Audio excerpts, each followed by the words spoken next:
Okay, last story was Troilus and Criseyde. ये आपको याद होगा, ट्रायलस एंड क्रीसीडा भी कहते हैं, ट्रायलस एंड क्रीसीड। तो ये इस कहानी का ना एक और ज़हन में रखिएगा, इसी नाम से बिल्कुल शेक्सपियर ने प्ले भी लिखा, इसी स्टोरी से मुतासिर होके। शेक्सपियर का एक ट्रेजेडी भी है। तो अगर आपसे ये पूछा जाए कि Troilus and Criseyde a play is written by, तो फिर वो शेक्सपियर होगा। तो ट्रायलस एंड क्रीसीड जो है, ये दो वर्क्स होंगे इसके, यानी ये प्ले जो है शेक्सपियर का है, एंड पोएम जो है that is written by Geoffrey Chaucer. Last time हमने इसकी स्टोरी को देखा, कुछ हमने चौसर के अदर वर्क्स देखे थे। तो जेफरी चौसर का जो सबसे इम्पोर्टेंट और मैच्योर वर्क है, वो आज हम उसके बारे में पढ़ने जा रहे हैं, दैट इज कैंटरबरी टेल्स। और एमए और जो बीएस के सिलेबस में कैंटरबरी टेल्स हैं। एक्चुअली कैंटरबरी टेल्स आपके सिलेबस में नहीं थी, आपने कभी नहीं पढ़ी होंगी, क्योंकि prologue to the Canterbury Tales, सिर्फ प्रोलॉग जो उसका पार्ट है जहाँ इंट्रोड्यूस करवाता है कि सारे पिलग्रिम्स इकट्ठे हैं और क्यों इकट्ठे हैं और क्या प्लान है, कहाँ जा रहे हैं और कैसे टेल्स सुनाएंगे, तो और कौन कौन से पिलग्रिम्स हैं उनकी डिस्क्रिप्शन देते हैं। जस्ट प्रोलॉग जो है ना, ये आपके सिलेबस में है। टेल्स आपके सिलेबस में नहीं है। टेल्स तो उन्होंने काफ़ी सारी लिखी हैं, ये आगे हम देखते हैं कितनी लिखी हैं और कितने लिखने का प्लान था, ये भी अलग एक क्वेश्चन है। So Chaucer's last work the Canterbury Tales is today's is most popular. उससे पहले आपने जितने वर्क देख रहे हैं उसमें थोड़ी बहुत आपको immaturity as compare to Canterbury Tales आपको फील होगी या हुई होगी, लेकिन ये कमाल का वर्क था, सबसे बेस्ट वर्क। और इसकी ओपनिंग जो है वो याद रखी जाती है लिटरेचर में, उनके बाद हमेशा याद रखी गई। इट्स ओपनिंग देखिए, what when that April with his shower suit, when that April with his shower suit is the first line of English verse that is widely known। ये बहुत ज़्यादा फेमस हुई है, जो ये वर्स जो है, ये लाइन जो है इंग्लिश में, इसको बहुत अहमियत हासिल रही है बाद में आने वाले दिनों में। और यहाँ से एक new era of English literature actually start होता है इस लाइन के साथ, when that April with his shower suit। क्योंकि इससे पहले जो लिटरेचर था, that was only the imitation literature, ठीक है, imitation of French, imitation of Latin, और कोई या तो उनकी ट्रांसलेशन हो रही थी या इमिटेशन हो रही थी, और कोई जेन्युइन वर्क जो है वो प्रोड्यूस नहीं किया जा रहा था। जेफरी चौसर का ये सबसे लास्ट और सबसे मैच्योर वर्क है। नोटेबल जो चीज़ अभी हमने थोड़ी सी पढ़ी है उसको रिपीट भी कर लेते हैं। That is the Chaucer last work and most popular, most mature work. It's opening is when that April with his shower suit, ये इसकी जो ओपनिंग लाइन है ये सबसे ज्यादा फेमस है, is the first line of English verse that is widely known. पूरे जो लिटरेचर के अंदर ये इसको पहली इंपॉर्टेंट लाइन भी कह सकते हैं आप, स्पेशली इस लिहाज से कि इससे पहले जो लिटरेचर था, इंग्लिश लिटरेचर, अभी हमने देखा ओल्ड एज के अंदर और मिडिल एज के बाकी ऑथर हमने जॉन गॉवर तक देखे हैं, they were just imitating the French literature, they were just imitating the Latin literature, or mostly they are translating the Latin literature and the French literature। तो यहाँ पे चौसर इस लाइन के साथ ही, और चौसर का अपना वर्क भी अगर आप देखें अभी तक 4-5 जो हमने देखे, ट्रायलस एंड क्रीसीड भी बेशक देख लें, वो भी एक बेस कर रहा था लैटिन स्टोरी के ऊपर, दूसरी स्टोरीज के ऊपर, और उससे पिछला वर्क भी हमने देखा तो उसमें भी वो इंस्पायर होते हमें नजर आते हैं दूसरे काम के साथ। यहाँ से वो अपना एक जेन्युइन वर्क जो है वो स्टार्ट करते हैं, वापस आते हैं उसी पहली लाइन की तरफ, opening Canterbury Tales. When the April with his shower suit, ये मैं तीसरी दफा आ रहा हूँ स्टार्ट की तरफ। ये फर्स्ट लाइन है English verse that is widely known, the sweet showers of the April that pierce to the root, the dryness of the March are a revelry, a celebration of the spring renewal। तो चौसर जो है ना इसमें spring season को welcome करता है, ठीक है, और एक रेवरी यानी रेवरेंस और रेवरी दोनों इसमें मिक्स हो जाएंगे, मीनिंग हैप्पीनेस भी और एंजॉयमेंट और सब्लिमिटी के साथ।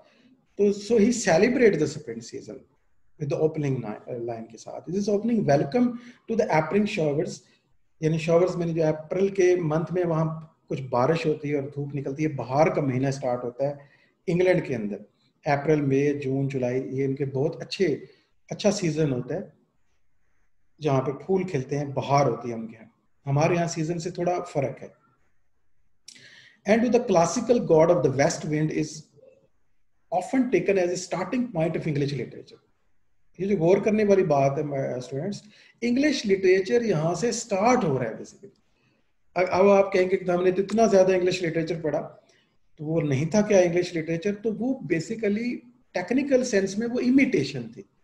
जब आप इमिटेट करते हैं और फिर जेन्युइन अपनी थिंकिंग करें, इस वक्त जो आप नोट्स बना रहे हैं फॉर एग्जांपल, तो ये आपके अपने थोड़ी हैं, ये तो आप जस्ट इमिटेट कर रहे हैं और जो सुनते हैं और जो हम बात करते हैं उसको नोट कर लेते हैं, कॉपी कर रहे हैं। अभी इमिटेशन और कॉपी जो होता है वो जेन्युइन वर्क नहीं होता।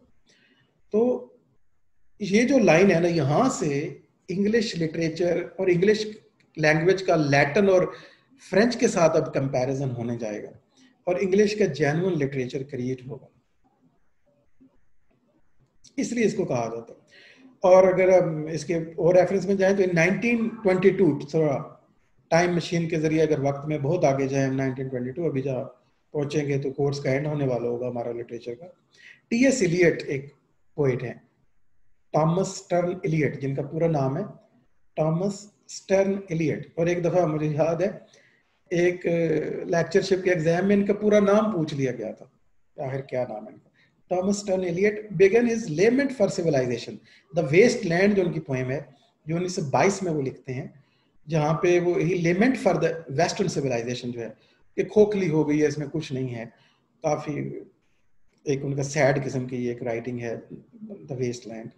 वहां पे वो स्टार्ट कैसे करते हैं, अप्रैल इज द क्रूएलेस्ट मंथ। सो वहां पे आप देखें कि ये बिल्कुल जेफरी चौसर वाली बात को ही ले रहे हैं, बट ये तो वेलकम कर रहे हैं और सेलिब्रेट कर रहे हैं और नए दिन का आगाज कर रहे हैं एक लिहाज से नए लिटरेचर का। और यहाँ पे टी.एस. एलियट इसी बात को लेके कैसे रिवर्सिंग चौसर्स रेवल्डी, उनकी जो रेवल्डी है, अप्रैल इज द क्रूएलेस्ट मंथ किसकी लाइन है, और अप्रैल when that April with his shower suit, that is the Chaucer's line। और ये वेस्टलैंड में इसको रिवर्स किया गया टी.एस. एलियट ने 1922 में। That was very useful information. और एक लिहाज से जब आप लिटरेचर, मॉडर्न लिटरेचर की तरफ आगे बढ़ते हैं तो ये टर्न को समझने में भी हमें आसानी होती है कि मॉडर्न इंग्लिश लिटरेचर, जिसे इसलिए कुछ राइटर कहते हैं कि चौसर बेसिकली रेनेसांस से बिलोंग करता है, अपने आइडियाज की वजह से, अपने मकाम की वजह से, वक्त से बहुत पहले पैदा हो गया था। उससे रेनेसां तो 100 साल के बाद आ रहा है, 150 साल के बाद कंप्लीट हो रहा है, तो वो अब वक्त से बहुत पहले पैदा हो गया था, ये वो शायर है। It would be better to take Chaucer's opening line as a confirming that English poetry already 7 centuries old। अब यहाँ तक 7 सदियां हो गई है इंग्लिश, ये पोइट्री की जा रही है इंग्लिश के अंदर, जब चौसर ने स्टार्ट किया। had successfully domesticated new European literary tradition। तो यहाँ पे हमें नजर आता है कि न्यू स्टार्ट जो है, अब जेन्युइन इंग्लिश लिटरेचर ने अपना स्टार्ट ले लिया चौसर की कैंटरबरी टेल्स के साथ। Chaucer tells how he was joined in the Tabard Inn. अब कैंटरबरी टेल्स के अंदर आ जाते हैं, जिसमें वो बताता है कि टैबर्ड इन एक प्लेस है, टैबर्ड इन, जहाँ पे जैसे आपके यहाँ मेहमान सराय होते हैं, यहाँ पे आप खाना शाना खाते हैं, रुकते हैं, तो दैट इज इन मीन सराय क्या कहते हैं। Southwark by a company of sundry folk, ये उनकी अपनी लाइन है। सॉन्डरी फोक मतलब हर किस्म के डिफरेंट लोग हैं। And pilgrims were they all, और सारे पिलग्रिम्स हैं। पिलग्रिम किसी मुकद्दस मकाम के को विजिट करने को कहते हैं। जैसे हमारे यहाँ पिलग्रिम जो हज करने जाएंगे तो उसको हम पिलग्रिम कहेंगे, दैट इज ए पिलग्रिमेज। और वो पिलग्रिम्स होते हैं जो हज करने के लिए जाते हैं, तो उनका भी श्राइन्स का वो भी विजिट करते थे, तो पिलग्रिमेज होते थे उनके यहाँ भी। Spring is the pilgrimage season in Christendom. उस वक्त जो कि वो क्रिश्चियन वर्ल्ड है, तो उनके यहाँ जैसे स्प्रिंग सीजन जो अप्रैल से स्टार्ट होता है बेसिकली, तो इसमें लोग, जो कि बाहर का मौसम होता है, अच्छा मौसम होता है, धूप भी निकलती है और सर्दियां कम होती हैं इस मौसम में सबसे, तो लोग जो है वो सैर के लिए जाते हैं, पिलग्रिमेज के लिए जाते हैं। यही उनकी इंजॉयमेंट थी उस जमाने में।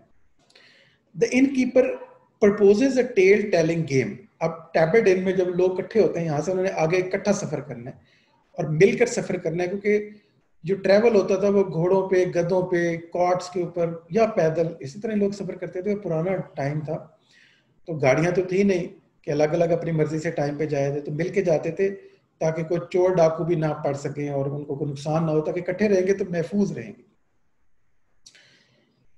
Innkeeper proposes a tale-telling game to pass the time on the 2-day ride to the shrine of Saint Thomas Becket. ये जो थॉमस बैकेट है, इनके श्राइन की तरफ वो जा रहे हैं और 2-day राइड है। सो इनकीपर एक प्रपोज करता है क्यों ना हम एक खेल खेलें। क्या खेल खेलें? लेकिन उससे पहले हमें जानना चाहिए कि बैकेट कौन है। बैकेट वाज सेंट का दर्जा से बाद में मिला, बिकॉज ही वाज कैंटरबरी जो है उनकी बड़ी सीक्रेट प्लेस है, सब मोनास्ट्री भी है। ये वहाँ पे बिशप होंगे। And killed by the agents of the Henry II इन 1170। 1170 में हेनरी II चाहता था कि बैकेट जो है ये इनको फॉलो करें, इनके ऑर्डर्स को, और चर्च को कंट्रोल करने की उसने कोशिश की। इन्होंने इनकार किया तो उन्होंने इनको मरवा दिया, ठीक है, इनको किल कर दिया। So the 30 pilgrims are each to tell 2 tales on the way and 2 on the way back. 30 pilgrim है और प्लान ये करते हैं कि उस बैकेट, थॉमस बैकेट को, जैसे हेनरी II ने उसकी जान ले ली और बाद में जो रोम है, जो चर्च है, ज़ाहिर है वो चर्च का नुमाइंदा था, उन्होंने इसे कॉन्सिक्रेट कर दिया, यानी सेक्रेड एंटिटी दे दी, मतलब सेंट डिक्लेयर कर दिया। और फिर बाद में हेनरी ने उस पर शर्मिंदगी का इजहार भी किया, खैर कि ये मैंने गलत किया था। और हाउएवर वो सेंट बन गए, तो फिर अब उनके जो श्राइन है उसको उस टाइम पे लोग विजिट करने चाहते हैं और एक उसे समझते हैं कि ये हमारे लिए पिलग्रिमेज है। तो 30 पिलग्रिम्स हैं। प्लान ये था कि हर पिलग्रिम 2 टेल सुनाएगा on the way and the 2 on the way back, 2 वापसी पर सुनाएगा। तो कितने का प्लान बन गया? 120 टेल्स ये बन जाती है, ठीक है, 60 जाते हुए, क्योंकि एक पिलग्रिम ने 2 टेल सुनानी है। The teller of the tale of best sentence, moral impact and the most solace, यानी 2 क्वालिटी होनी चाहिए, जो सबसे बेस्ट टेल होगी ना, और वो कैसे जज होगी कि moral import and most solace, उस टाइम की पुरानी इंग्लिश वर्ड solace जिसे कहते हैं, comfort and pleasure, wins a supper at the table paid by the others। कि जो वापस आएंगे ना तो फिर डिसाइड ये करेंगे जो सबसे बेस्ट टेल होगी उसको सारे लोग मिलके खाना खिलाएंगे, ठीक है। तो टेल सुनाई जाएंगी और ये भी जज किया जाएगा कि कौन सी बेस्ट है। और एक पिलग्रिम 2 टेल सुनाएगा, 2 जाते हुए और 2 वापस आते हुए सफर से। और जब वापस इसी टेबल इन में आएंगे तो खाना जो है वो उसको फ्री में सारे लोग मिलके कराएंगे, ये उसका इनाम होगा। The game creates the tales. Pilgrims tales were proverbially known as Canterbury Tales. अब ये जो सारी टेल्स जाते हुए वापस आते हुए इस सफर में जो वो सुनाते हैं, इन्हीं की कलेक्शन को हम कैंटरबरी टेल्स कहते हैं। और आपके सिलेबस में कैंटरबरी टेल्स नहीं है, basically that is only prologue to the Canterbury Tales, जो एमए और बीएस के सिलेबस में पढ़ाया जाता है। टेल्स नहीं पढ़ाई जाती हैं। The pilgrims tell 24 tales of the popular kinds. लेकिन प्लान कितने का? 120 का था, लेकिन चौसर इस प्लान पे अमल ना कर सका, इसे कंप्लीट ना कर सका, और चौसर जो है ये उसका लास्ट वर्क है। उसके कंप्लीट ना होने की वजह से सिर्फ 24 टेल्स जो है ना, ये भी बहुत बड़ी काफी सारी तादाद है। इसमें सेंट्स लाइफ के टेल्स हैं, मॉरल फैबल्स, रूड जोक्स, बीस फैबल्स, सरमन्स, पेनिटेंशियल ट्रीटाइजेस, डिफरेंट टाइप्स के जो कि लोग इकट्ठे हुए हैं, तो वो डिफरेंट टाइप्स की टेल्स सुनाते हैं। ये आपने अपने सिलेबस में प्रोलॉग पढ़ा हुआ है, I know that. Most often read today are the general prologue and the tales of the night.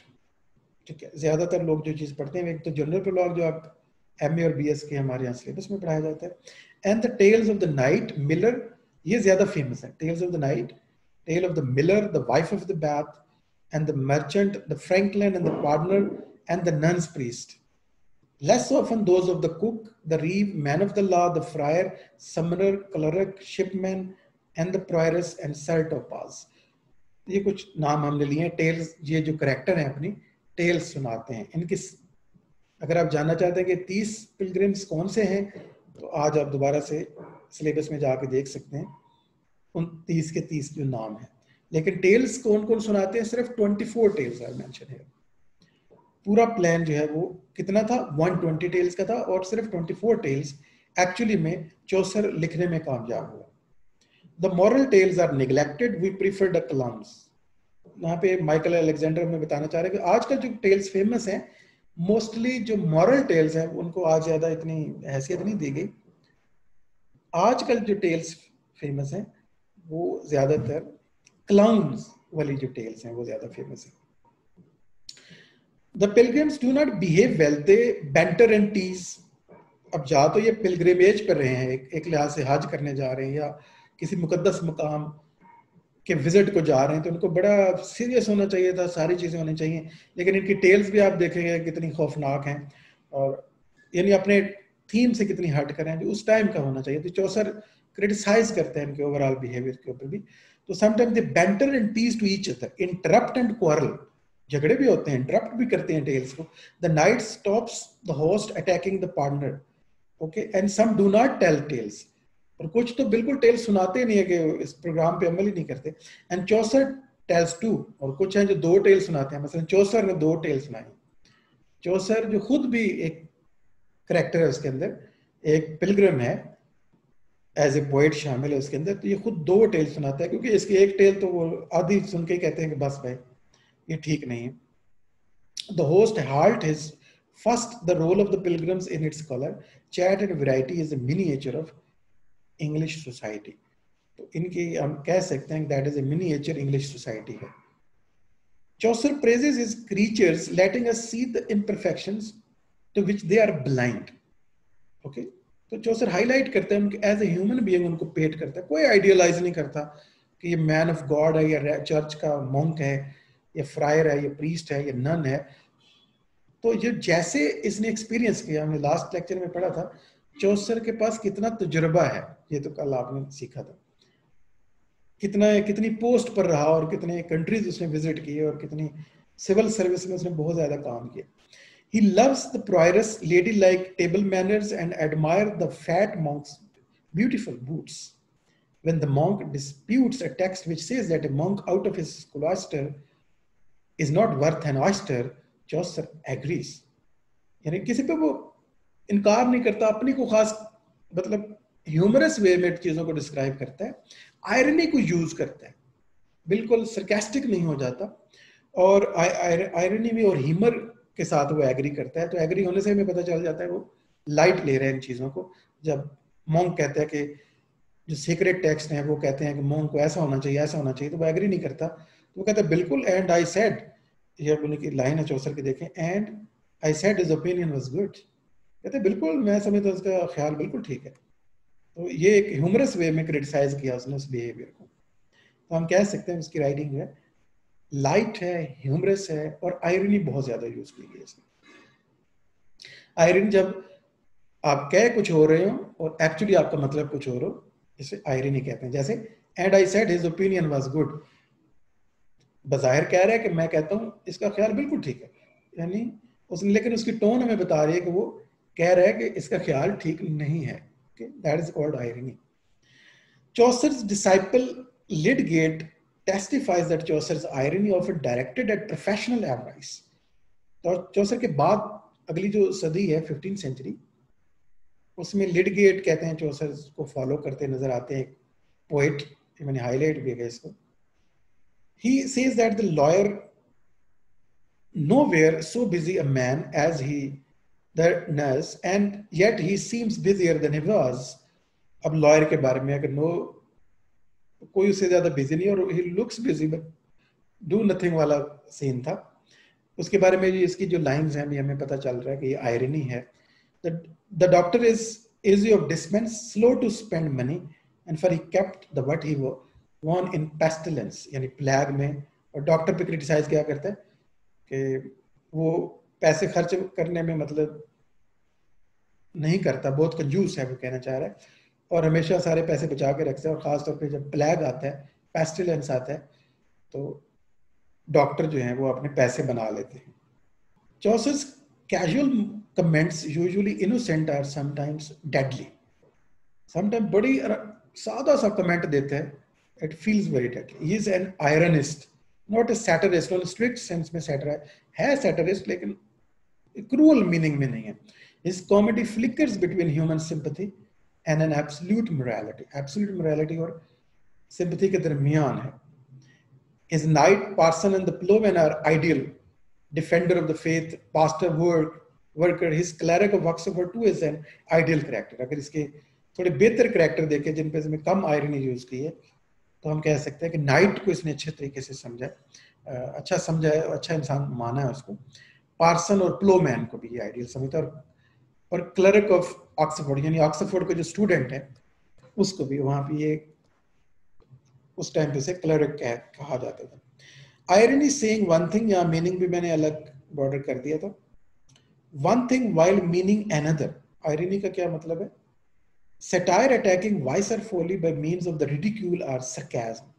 तो सटायर और आयरनी में ये फर्क. Irony saying one thing while meaning another, light लेना, आल तो किसी हद तक मामला पॉइंट आउट तो आप कर देते हैं, लेकिन सटायर ज्यादा सख्त होता है आयरनी से. अटैकिंग वाइस और folly by means of the ridicule और सरकाज़म. बिल्कुल सरकाज़म और रिडिक्यूल करना बड़े बुरे तरीके से वो सटायर कहलाता है. और कुछ ऑब्जेक्टिव भी आपके सामने आ गए कि 120 टेल का प्लान था, 24 लिखी गई. आइडियल कैरेक्टर कौन से हैं ये भी आपको बताया हमने. Okay, the first tale the knight जो है ना वो अपनी पहली टेल स्टार्ट करता है. नाइट जो कैरेक्टर है इसके अंदर इज द शिवलरिक रोमांस. आपको पता है नाइट अपनी टेल आपको पता है सुनाएगा तो शिवलरिक रोमांस होगा, वो किसी नाइट के बारे में वो सुनाएगा. इन विच द प्रिंसेस, उसकी कहानी के अंदर क्या है? नाइट की जो टेल है, that is princes Palamon and Arcite fall for the fair Emily. So Emily जो है वो एक फेयर लेडी है, एमिली, जिसके लिए दो प्रिंस जो हैं Palamon and Arcite, they fall in love. That one lady Emily whom they espy from their prison as she roams and sings in a garden below. ठीक है, तो एक्चुअली तो ये प्रिजन में है, कैद में है किसी जुर्म की वजह से, किसी प्रॉब्लम की वजह से. लेकिन ये जब एमिली को देखते हैं, शी इज वेरी ब्यूटीफुल, तो इनको लव हो जाता है. पैलामोन और आरसाइड ये दो कैरेक्टर जो नाइट की टेल है. They escape and fight over her. ठीक है, वहां से वो निकलते हैं और उसके लिए फिर ये आपस में लड़ते हैं. फाइट स्टॉप्ड बाय थीसियस, एक कैरेक्टर इनकी लड़ाई रुकवाता है. वो ordered a tournament in which Emily hand is the prize. वो कहते हैं ऐसे मत लड़े, हम आपका बकायदा मुकाबला करवाते हैं और एक टूर्नामेंट रखते हैं, तो जो जीतेगा आप दोनों में से, तो एक फेयर तरीके से आप जो है ना वो खेलें. तो दोनों जो है ना वो खेल खेलेंगे, जो जीत जाएगा तो वो लेगा Emily. Before it Arcite prays to the Mars for victory. Okay, अब खेल शुरू होने से पहले जो आरसाइड है, he prays to the Mars. Mars जो है वो गॉड ऑफ वॉर जो है लैटिन और ग्रीक के अंदर, जो गॉड्स और गॉडेसेस का कॉन्सेप्ट है. Mars for the victory and the Palamon to the Venus for Emily. और पैलामन जो है वो goddess of beauty and love, Venus goddess को के लिए को प्रोवोक करता है, दुआ करता है उसके साथ. ठीक है, और यहाँ पे आप देख सकते हैं कि आप हैरान होंगे कि आप ये सवाल आपके ज़हन में आ गया कि नाइट को तो क्राइस्ट को जो है वो इन्वोक करना चाहिए, गॉड को इन्वोक करना चाहिए, लेकिन ये story is written by Geoffrey Chaucer और इसने बिल्कुल यहाँ पे एक सेकुलर और ह्यूमन जो टच है वो इसमें इन्वॉल्व कर दिया. Emily to Diana not to marry and if she must to wed him not most desireth me. कुछ लाइनें हम जो कि वो टेक्स्ट की आ रही हैं. When Arcite has won Emily gives him a friendly look, his prayer has been answered. ठीक है, जब लगा कि आरसाइड जो है वो जीत रहा है तो एमिली उसे बड़ी अच्छी लुक देती है और उसे लगता है कि उसकी दुआएं कबूल हो गई हैं. बट सैटर्न, तो ये सैटर्न नहीं है, सैटर्न है जो ग्रीक गॉड है, sends an infernal fury which makes Arcite overthrow him in the moment of the triumph. तो उसका घोड़ा जैसे ही वो रेस जीतने वाला होता है तो बिल्कुल लास्ट मोमेंट के ऊपर वो उसे गिरा देता है, सैटर्न जो है. And he dies in Emily's arm after years of the mourning. ठीक है, और एमिली की बाहों में वो आके मर जाता है. एमिली जो ऐसे चाह रही थी कि आरसाइड जीते और वो शायद उसको उसकी लुक्स को वो रिप्लाई भी कर रही होती है, लेकिन वेरी एंड वो गिर के मर जाता है उसकी बाहों में. After years of the morning, काफी अर्सा तो वो ये डेथ को मॉर्न करते हैं. पैलामोन एंड एमिली मैरी, और एट द वेरी एंड जो रह जाता है उसी के साथ फिर एमिली शादी कर लेती है on Theseus advice. Chivalry tries to mend the injustice of the world. तो that was the story of night, पहली कहानी जो बयान की जाती है कैंटरबरी टेल्स के अंदर। उसको मैंने आपने थोड़ा सा बता दिया, तीनों कैरेक्टर्स का भी और बेसिक क्या स्टोरी थी, और एक फेयर लेडी के लिए कंपटीशन था नाइट का। After this attempt to settle a love contest without bloodshed, the host asked the monk to speak. अब होस्ट मंक को कहते हैं कि तुम अपनी कहानी सुनाओ, तुम्हारा नंबर है, और but has to give way to the drunken miller. लेकिन उसे जो मिलर है जिसने शराब पी रखी है, ड्रंकन है, वो तंग करते हुए कहता नहीं नहीं मैंने कहानी सुनानी, हट जाओ, किसी को मैं कहानी नहीं सुनाने दूंगा। तो मिलर जो है ना वो जबरदस्ती अपनी कहानी शुरू कर देता है। In the first funny story in English, और इसमें देखें तो पहली फनी स्टोरी जो है ये बन जाती है। पहली स्टोरी तो जरा सीरियस थी, एक लव कॉन्टेस्ट था। The attraction of the Alison, अब एक इसमें एक कैरेक्टर है जो मिलर की कहानी, मिलर की कहानी में क्या है, एलिसन एक फीमेल है, काफी अट्रैक्टिव है, ड्राइव 3 men मैड, ठीक है। अब उनकी हुस्न की वजह से 3 लोग जो हैं वो पागल हो जाते हैं, या उनकी मोहब्बत में पागल हो जाते हैं, ये कह सकते हैं एलिसन की। ये मिलर कहानी सुना रहा है। 2 यंग ऑक्सफोर्ड क्लर्क, और 2 तो ऑक्सफोर्ड के क्लर्क हैं, यानी ऑक्सफोर्ड के स्कॉलर्स हैं। उस जमाने में क्लर्क पुराना वर्ड है, न्यू वर्ड स्कॉलर इस्तेमाल किया जाता है। एंड ये क्लरिक, दूसरे क्लरिक, RI से इसका फर्क है, ये भी ध्यान रखिए, जो मौलवी के लिए, प्रीस्ट के लिए यूज होता है। And the John her old husband, ठीक है। तो 3 लोग हैं जिनको ये मोहब्बत में पागल कर देती है, उसका अपना हस्बैंड और 2 ऑक्सफोर्ड क्लर्क। मिलर की स्टोरी के अंदर the miller makes fun of the knight's tale, और वो अपनी कहानी सुनाते हुए इतना उसे थोड़ा वल्गर कर देता है स्टोरी को, कि साथ साथ मजाक उड़ाते हैं जो नाइट की टेल है, जो थोड़ी सीरियस है, जहाँ पे मोहब्बत को जरा सीक्रेट वैल्यू दी गई। आल्सो प्रोवोकिंग द रीव, और एक और कैरेक्टर है रीव, जिसे कारपेंटर कहते हैं, बढ़े जिसे कहते हैं। Reeve by making John also a carpenter, पर इसके अंदर जो कैरेक्टर है जॉन, जो हस्बैंड है एलिसन के, उनको कहते हैं कि वो रीव है, जानबूझ के उस करेक्ट लोगों को तंग करने के लिए उनके नाम इस्तेमाल करते हैं। इनक्रेडिबली स्टूपिड कैरेक्टर है बेसिकली, ये बताना चाहता है कि मैं तुम्हें स्टूपिड समझता हूँ। उसके बाद जो है ना, Reeve tells how a miller is doubly cuckolded by the 2 Cambridge students. उसके अलावा रीव जो है, वो रीव जो कैरेक्टर है, आगे जब उसका नंबर आता है स्टोरी सुनाने का, तो वो अपनी कहानी में मिलर को कैरेक्टर बनाता है, ठीक है। मिलर ने जैसे रीव को कैरेक्टर बनाया और उसको एक बेवकूफ साबित किया, और थोड़ी वल्गर स्टोरी भी थी, और ये भी फिर एक और वल्गर स्टोरी आती है, और ये फिर उसे बदला लेता है रीव मिलर से। The cook then tells a London apprentice dismissed for righteous living, और कुक की जो स्टोरी है वो लंदन में एक अप्रेंटिस के बारे में है। The pilgrimage with its April aspirations, communal devotion to the blissful saint, dawn, start and the chivalric romance।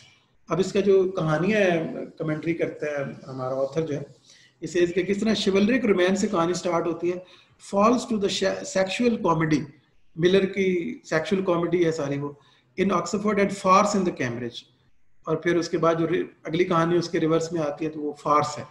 तो रोमांस से, शिवलरिक रोमांस से सेक्सुअल कॉमेडी, और फिर और म्यार गिरता चला जाता है कहानियों का। Instead of the Canterbury or the Jerusalem celestial, it has returned to the city।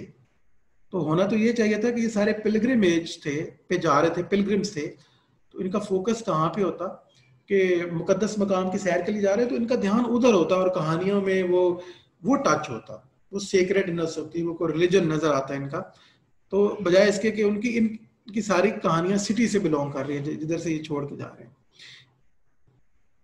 And to a knocking shop, love contest gives way to the love making, then sexual congress, and then to sexual commerce। तो gradually जो है हर कहानी आने वाली उसमें मोहब्बत का म्यार या उसका स्टैंडर्ड जो है वो कम से कम होता चला जाता है। ये एक पोर्ट्रेट भी आपको शो हो रहा होगा, दैट इज देखते ही आई होप कि आप पहचान गए होंगे जिन्होंने पढ़ी हुई है स्टोरीज या प्रोलॉग पढ़ा हुआ है।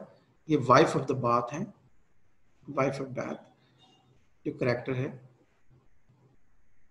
ये भी बड़ा दिलचस्प किरदार है इनके अंदर। A good wife was there of beside Bath। Chaucer's Wife of Bath, an illustration from the deluxe also mirrored manuscript of the Canterbury Tales। अंदाजन 1410 के अंदर ये पोर्ट्रेट बना था। She rides astride, यानी एस्ट्राइड होता है, दोनों टांगें साइडों पे करके बैठने को कहते हैं। She rides astrides, carries a whip and is looking for sixth husband. हाथ में इसके विप है, एस्ट्राइड बैठी है बड़े कॉन्फिडेंस के साथ। और उस जमाने में फीमेल का इस तरह अकेले सफर करना आज भी आप समझ सकते हैं, क्योंकि फीमेल अकेली जो है वो कार पे भी जा रही हो तो हमारा मुआशरा अजीब नजरों से देखता है। तो उस टाइम पे एक फीमेल का हॉर्स के ऊपर बैठ के पिलग्रिमेज पे जाना, एस्ट्राइड फॉर्म में, हाथ में विप होना और छठे हस्बैंड की तलाश होना उसको, ये है वाइफ ऑफ द बैथ। इससे इसका पूरा ही करेक्टर आपके सामने, कॉन्फिडेंस भी नजर आता है और करेक्टर भी एक नजर आ जाता है। Exceptionally a tale reveals the character of his teller. Definitely जो कहानी होती है हमेशा सुनाने वाले को के किरदार को, उसके इनर माइंड को रिवील करती है। As with the wife of the bath and the partner, who have self-explaining prologues and self-illustrating tales, yet even they are not individuals but animated caricatures. The whole is debate and the drama of the ideas and humor. अगर आप देखें as a whole Canterbury Tales सारी की सारी, that is the drama of ideas. Chaucer is an author who makes fun of authority. Mostly हमने देखा है कि अथॉरिटी को का काफी मजाक उड़ाता है कि चीजों के ओरिजिन को, ये मैंने कहा था ये इसके पास विजडम ऑफ द वर्ल्ड है, ये अंडरस्टैंड कर चुका है माशरे को और बहुत डीप एक्सपीरियंस है और डीप ऑब्जर्वर भी है, एक पोएट है, पोएट की आई है। और फिर इतना ज्यादा एक्सपीरियंस जब आपको मिल जाए तो फिर आप चौसर जैसी ये राइटिंग फिर करने के काबिल होते हैं। चौसर की इस राइटिंग ने बहुत ज्यादा इंस्पायर किया ऑथर्स को हमेशा से। यानी आज के टाइम में भी चौसर को पढ़ें तो बिल्कुल ये आज के टाइम का ऑथर वो लगता है। The tales he himself tell, the Sir Topaz and the Malibri. So Malibri और Sir Topaz की जो टेल है, ये दो टेल्स खुद सुनाते हैं। उसके हेडिंग आप ये याद रख सकते हैं, Sir Topaz and Malibri would be not have won the supper। और याद रखना चौसर खुद सपर नहीं जीत पाता इस कंपटीशन में। Sir Topaz is a parody of the popular tale rhyme romance, full of silly conventions, empty phrases and bad rhymes। जो पहली टेल चौसर खुद सुनाता है जब इसका नंबर आता है तो ये टारगेट करता है, मजाक उड़ाता है किस चीज का, सर टोपस टेल का नाम है और पैरोडी है बिल्कुल जो टेल राइम रोमांस लिखी जाती है उस जमाने में लिखी जा रही थी। टेल राइम का मतलब होता है एंडिंग जो राइम हो रही होती है बार बार। तो ये एक तरह से पोएटिक जो टेक्निक है उसका मजाक उड़ाता है। तो वो पोएटिक टेक्निक को की पैरोडी करने से अब ये जो आम कैरेक्टर है ये तो नहीं समझ पाएंगे इतनी डीप बात को। बैड राइम्स वगैरह का को पैरोडी करता है और उसको ह्यूमर क्रिएट करता है। The host missing the point, host जो है ना वो पॉइंट मिस कर जाता है, जो कहना चाह रहा है, जो आयरनी है ना उसको वो कैप्चर नहीं कर पाता, जो आयरोनिक रिमार्क्स हैं इसके अंदर। Cuts him of with the comment that he is rhyming, that his rhyming is not worth a third. और इसको बल्कि रोक देता है कि तुम्हारी जो टेल है वो मजे की नहीं है और बिल्कुल राइम नहीं कर रही। Chaucer then tells a little thing in prose, और उसके बाद वो सोचता है कि ये जो है ना कहानी इनको नहीं सुनाई जा सकती वर्स फॉर्म में, सो वो एक प्रोज फॉर्म में एक और कहानी सुनाता है फिर Chaucer. The lengthy moral fable of Melibeus and the prudence. तो ये मैलिबियस और प्रूडेंस इसके कैरेक्टर है, मॉरल फैबल है, इखलाकी दर्स जिसमें एंड पे मिलेगा। तो इसकी जो पहली टेल थी वो ज्यादा डीप थी, ज्यादा इंपॉर्टेंट थी, लेकिन जो 14th सेंचुरी की जो सेंसिबिलिटी है ये उसको क्रिटिसाइज कर रहे हैं अपनी टेल को कट करवा के कि देखें ये लोग अंडरस्टैंड नहीं कर पा रहे हैं कि पोएटिक वर्थ क्या चीज होती है, लिहाजा वो प्रोज में फिर एक फैबल सुनाता है जो उनके टेस्ट से मैच करती है। क्योंकि हमें वही कहानी पसंद आएगी ना जो हमारे टेस्ट से मैच करेगी, हमारे स्टैंडर्ड के मुताबिक होगी। हमसे बहुत ज्यादा ऐसी चीज जो बहुत पेचीदा और हमसे आइडियाज में बहुत ऊपर है वो भी हमें समझ नहीं आती है। Chaucer's Gothic switches of the genre and tone are allowed by his comprehensive conception of the life, physical, social, moral, and the metaphysical, shown from a variety of the viewpoints. As his final retractions show, Chaucer's humanity has a theological dimension. किसी हद तक वैसे तो इसमें बहुत variety of things जो है आप metaphysics, moral, social, physical conceptions आप इसमें find कर सकते हैं, लेकिन किसी हद तक इसकी जो humanity है वो थियोलॉजिकल, उसमें कुछ ना कुछ डायमेंशन मौजूद है। थियोलॉजिकल मतलब मस्ट बी डायमेंशन भी मौजूद है उसके अंदर। थोड़ा सा रिव्यू कर लेते हैं अभी हमने क्या पढ़ा है, जो इंपॉर्टेंट चीजें जो हमने पढ़ी हैं कैंटरबरी टेल्स के हवाले से। As they travel along, each person tells a story to pass the time. Chaucer planned to write 120 stories, with each person telling 2 stories on the way there and 2 on the way back. तो ये plan था 120 stories, 2 stories on the way there and 2 stories on the way back. However, only 23 were completed. याद रखना है complete कहाँ कितनी stories हैं? Only 23. And one was partially finished. एक partially finished है, तो टोटल 24 है, 23 fully completed and 1 partially completed. 2 of the stories are written in prose. इन सारी कहानियों में 2 ऐसी कहानियां जो प्रोज में हैं. 2 of the stories. Perhaps the most famous, the best loved of all the tales is Chaucer's Canterbury Tales. The Miller's Tale is told as a comic corrective following the sonorous seriousness of the Knight's Tale. जो सबसे ज्यादा famous हुई है बाद में भी. इसमें खैर कंट्रोवर्शियल हो सकता है कि आपको कौन सी पसंद आती है, लेकिन ज्यादातर लोगों को मिलर की टेल ने बहुत एंटरटेन किया. तो काफी ज्यादा जो अगर फेमस कहानी आप कहेंगे तो वो मिलर की टेल है. The physician tale is the one of the shortest of the Canterbury Tales. जो फिजिशियन की टेल थी, जो डॉक्टर की टेल है, वो सबसे शॉर्टेस्ट है. But it reveals a great deal about the importance of the honour virginity during the middle ages. और उसकी टेल सेंटर किस पे कर रही है? ऑनर एंड वर्जिनिटी जो है मिडिल एज में बहुत ज्यादा वैल्यू की जाती थी. That is about that. So there are 24 tales, of which 2, Chaucer's tale of Melibea and the Parson's tale, are in prose. Prose में सिर्फ 2 टेल है, बाकी वर्स फॉर्म में है. ठीक है, बाकी वर्स फॉर्म में टेल्स लिखी गई हैं. 2 टेल, एक चौसर की अपनी, क्योंकि चौसर ने 2 टेल सुनाई थी. पहली इंटरप्ट हो गई कि आपकी जो वर्स फॉर्म है वो नहीं समझ में आ रही है, टेस्ट नहीं दे रही है, तो चौसर ने फिर प्रोज में टेल सुना दी. That is tale of Melibea है. और पार्सन की जो टेल है वो प्रोज में. ये 2 टेल्स ऐसी हैं 24 में से जो प्रोज फॉर्म में है. Rest are in verse. और अगर सबसे लॉन्गेस्ट टेल आप कहेंगे तो वो the knight's tale is the longest tale among them. In the Canterbury Tales no one wins the contest because the work was never finished. क्योंकि ये जो प्लान था ये कभी कंप्लीट ही ना हुआ, वर्क खत्म ही ना हुआ.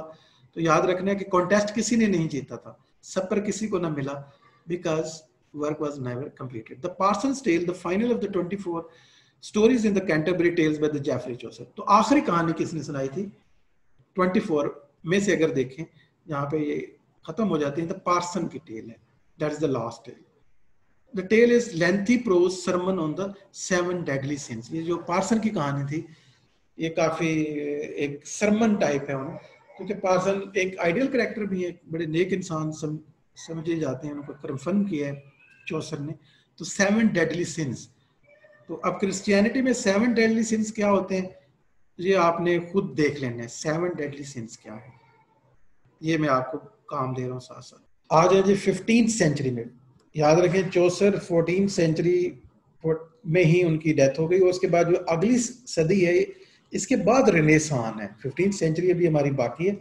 रेनेसां के दरमियान है ये एज. ये जो 100 साल हैं ये दरमियान में मौजूद हैं. हम इनको देखते हैं.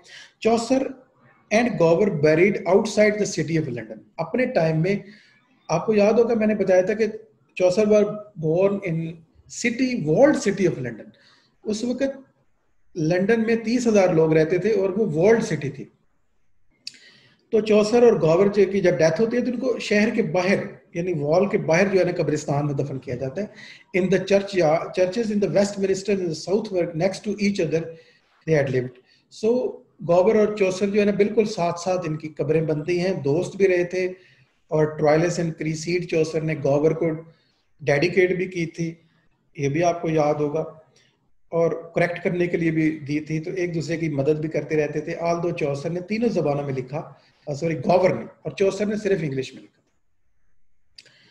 The name of the author of the Gawain is unknown. It was until 1599 when poetry had claimed a public role that Edmund Spenser was buried near Chaucer.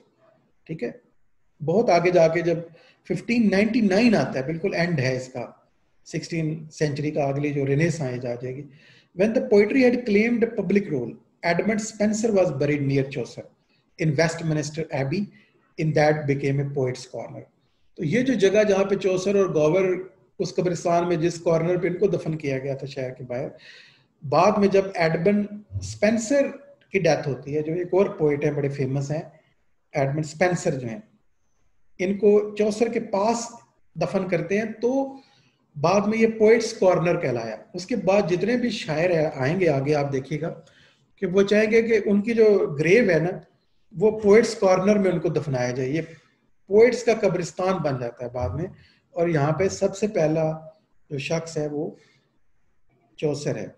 Chaucer and Gower सबसे पहले यहाँ बैरी हुए थे, और बाद में ये पोइट्स कॉर्नर बन गया, वेस्टमिनिस्टर एबी, यानी ग्रेव यार्ड जो है वहां पे।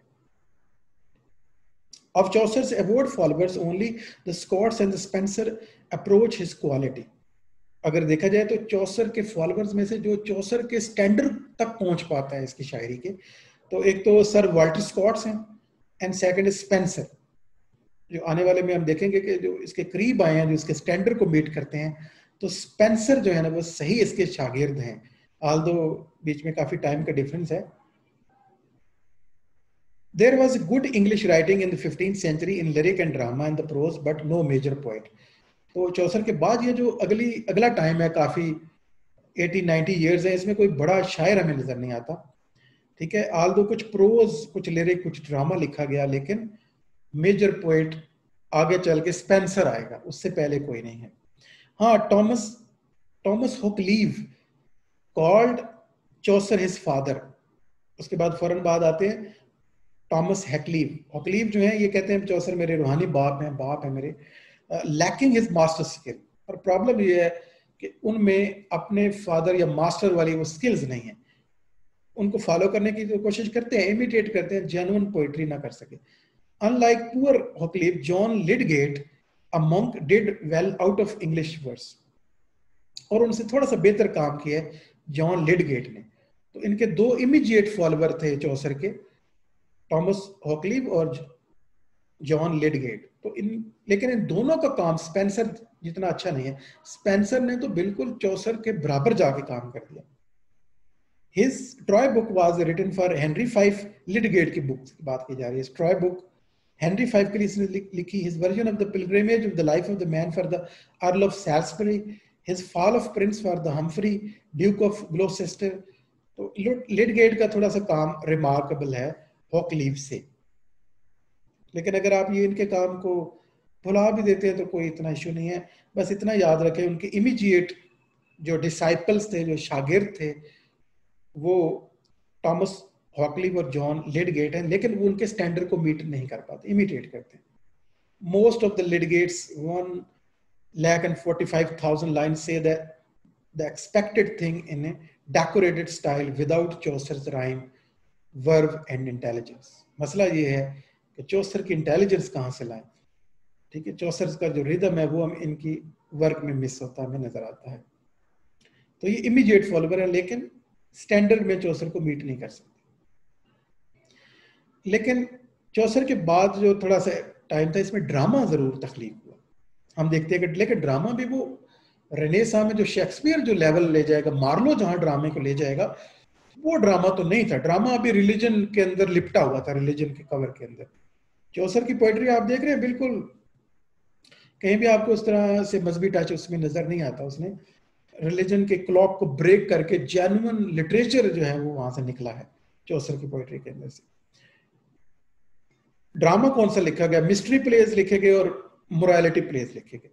So English drama is Catholic in origin. अगले इंग्लिश ड्रामे को देखें तो इसका ओरिजिन जो है वो कैथोलिक है। कैथोलिक चर्च जो है, after 10th century liturgical drama spread over Europe representing biblical history in Latin and local tongues। और उनका पर्पस क्या था ड्रामा बनाने का चर्च का? हमेशा बिब्लिकल स्टोरीज को वो स्टेज करते थे, बाइबल की कहानियों को, सेंट्स की कहानियों को, मिस्ट्रीज और मोरालिटी प्लेज होते थे। पर्पस था कि तबलीग करना, मजहब की तबलीग करना। These plays are known as the miracle or the mystery plays. इनको मिरेकल प्लेज कहा जाता था या मिस्ट्री प्लेज कहा जाता था। सेंट्स के मिरेकल दिखाए जाते थे, क्राइस्ट की कहानियां। Mystery plays were cycle of the religious dramas performed by the town guilds, craft association of the religious kind, ठीक है। अगर हम इसकी टर्म में दें, the term mystery means drive from the two words metier यानी फ्रेंच और the मिनिस्ट्रियम Latin. मजे की बात है ये फ्रेंच और लैटिन का मुरक्कब है, मिटियर एंड मिनिस्ट्रियम से, मीनिंग क्राफ्ट एंड मिस्टीरियम, ठीक है, व्हाट वाज परफॉर्म्ड, ठीक है, craft which is performed upon the stage, कुछ इस तरह के इसके लिटरल मीनिंग है। लेकिन मिस्ट्री का यहाँ मतलब होगा यानी जिसके अंदर मिस्टिसिज्म हो, मतलब जहाँ रूहानी कोई डीप मैसेज दिया जाए, वही क्रिश्चियनिटी का रूहानी मैसेज देना इसका पर्पस था। As Greek tragedy began in religious rite, जैसे हम जानते हैं कि ग्रीक की जो ट्रेजेडी है वो भी अगर अपने ओरिजिन में देखें तो मजहब से निकली है, वो रिलीजियस राइट्स थे, जहां से वो स्टार्ट होती है फिर ग्रेजुअली सेकुलर होती है। सो medieval European drama began with the representation of the central Christian story in the mass. Drama began in church with clerics as authors and chief players. अगर देखा जाए इंग्लिश ड्रामा भी बिल्कुल ग्रीक ड्रामा की तरह अपना स्टार्ट चर्च से लेता है, जहाँ लिखने वाले भी क्लरिक्स हैं और रोल प्ले करने वाले भी क्लरिक्स हैं, और टॉपिक क्या है, mysteries of the saints, stories of the saints, ठीक है, क्राइस्ट का मैसेज, खुदा का पैगाम लोगों तक पहुंचाना, क्राइस्ट का पैगाम, यानी ये वेस्टर्न जो कॉन्सेप्ट्स हैं। These dramatization of the Bible from creation to doomsday were popular. तो स्टोरीज कौन सी होती थी, क्रिश्चियन स्टोरीज, कायनात कैसे बनी, या डूम्सडे कि क्यामत आ जाएगी तो क्या हो जाएगा, और ये सारी कहानियां जो है ये स्टेज की जाती थी सारी की सारी। इसके अलावा जो दूसरी टाइप है that is called morality plays, ये भी क्लोजली रिलेटेड है इसी प्लेज के। Morality plays of the 15th and the 16th century which showed the fate of the single human person, ठीक है। और मोरालिटी प्लेज में अगर आ जाते थे तो सेंट्स की स्टोरी के अलावा अगर आम आदमी की कहानी होती थी तो उसमें भी कोई मॉरल स्टोरी को मैसेज होता था, ठीक है। वर played by travelling companies, the castle of Providence is a spectacle with the cost of the 36 to be played in the large open area arena, dramatizing the life of the humankind from birth to death with a tournament of the virtue and the vice. तो अगर आम आदमी की story होती थी morality place, उसमें तो बिल्कुल ही सेंट्स की कहानी होती थी मिस्ट्री प्लेस के अंदर, रिलीजन डायरेक्टली प्रेजेंट होता था। और यहाँ पे अगर आम आदमी की कहानी होती भी थी तो उसमें भी पर्पस ये होता था कि आम आदमी को वाइस और वर्च्यूज में से चुनना पड़ता है, राइट और रॉन्ग क्या है, इवल और गुड, गॉड के मैसेज और सैटन का बहकाना, और यही कहानियां उसके अंदर स्टेज होती थी, यानी मॉरल मैसेज होता था एट द वेरी एंड। और अगर इसका असर देखें तो morality survive in the Marlowe's, doctor Faustus आपने पढ़ा होगा, वहां बिल्कुल ये जो मोरालिटी प्ले का जो स्ट्रक्चर है वो डॉक्टर फॉस्टस में मार्लो ने अभी भी उसको स्टेज किया, यानी मॉडर्न टाइम में भी, रेनेसां में भी उसको स्टेज किया, जहां से जदीद दुनिया स्टार्ट होती है, with its soliloquizing protagonist, its good and the bad angel and its final moral message. आप उसमें देख सकते हैं स्ट्रक्चर काफी ज्यादा यूज किया है मार्लो ने डॉक्टर फॉस्टस से उसमें। यानी डॉक्टर फॉस्टस आगे चल के अलग से हम इसको डिस्कस करेंगे कि एक कॉम्बिनेशन है, मोरालिटी प्ले का स्ट्रक्चर लिया है और एंड पे एक मॉरल मैसेज भी डाल दो, लेकिन दरमियान में सारा रेनेसां है। तो renaissance is presented in the clock of morality play, यानी कड़वी गोली मीठे में रख कर देना ताकि लोग उसे डाइजेस्ट कर दें। उसके अलावा 15th सेंचुरी में चौसर के बाद कुछ रिलीजियस लिरिक भी प्रोड्यूस की गई। Religious lyrics derived from the Latin songs and hymns, और मोस्टली ये जो लैटिन जो वर्क था, जो हिम्स थी और सॉन्ग्स थे, वहां से ली गई। Lyrics on the Christmas, on the crucifixion, combined with the theological poise of icing of Madden, ठीक है। Friars use lyrics to induce pity and repentance. So topic वही थे, पिटी, रिपेंटेंस, या जो मरियम है, मेडन है, उनके बारे में, जो क्रूसिफिक्शन की स्टोरीज और क्रिसमस के बारे में लिरिक्स और हिम्स और ये चीजें 15th सेंचुरी में भी हम देखते हैं लगातार ये प्रोड्यूस होती है, हमें नजर आती है।